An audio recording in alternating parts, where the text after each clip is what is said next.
Alright, let's dive into something that's been buzzing in my brain ever since I finished Star Wars, Vision's Presence, The Ninth Jedi. Here's the thing, I've been a Star Wars fan for years, but this animated series, it's got me questioning everything. Like, seriously, is animated Star Wars better than live action? Personally, I think it might be. And The Ninth Jedi is a perfect example of why. Let me explain. First off, the story isn't your typical good vs evil Star Wars fare. Yeah, it's got Jedi, Sith, and lightsabers, but the moral complexity here? It's next level.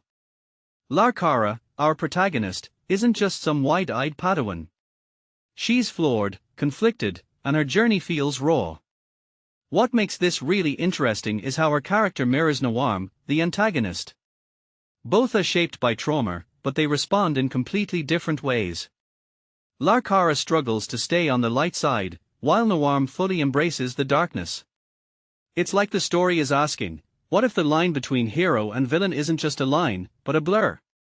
In my opinion, this kind of depth is what Star Wars needs more of.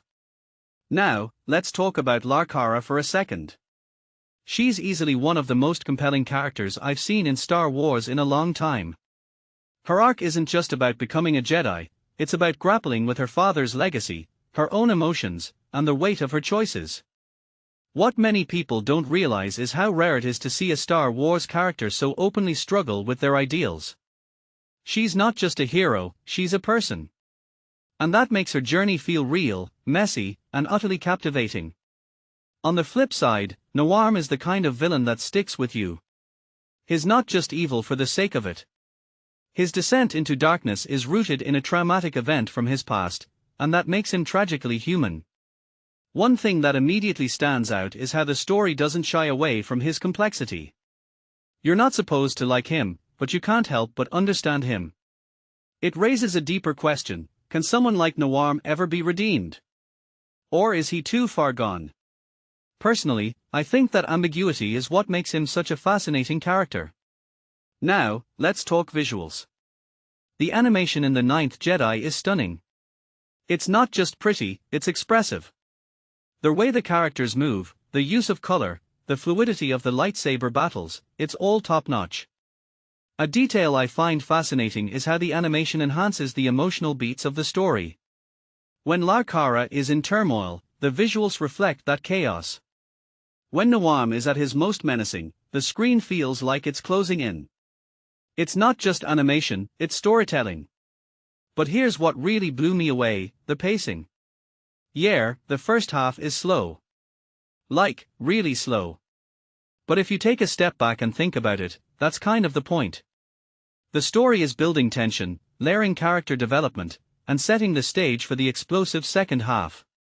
By the time Lar Kara and Nawam finally clash, you're fully invested.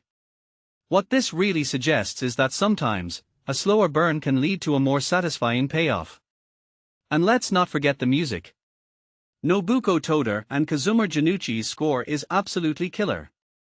It's not just background noise, it's a character in its own right.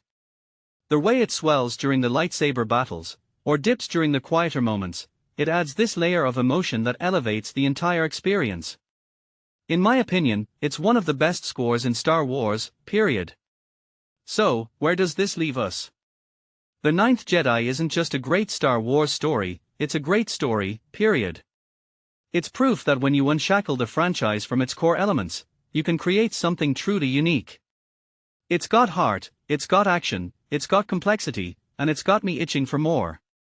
What makes this really interesting is how it expands the possibilities of what Star Wars can be. If this is the direction Star Wars, Visions is heading, count me in. Here's my closing thought, The Ninth Jedi isn't just a series, it's an experience.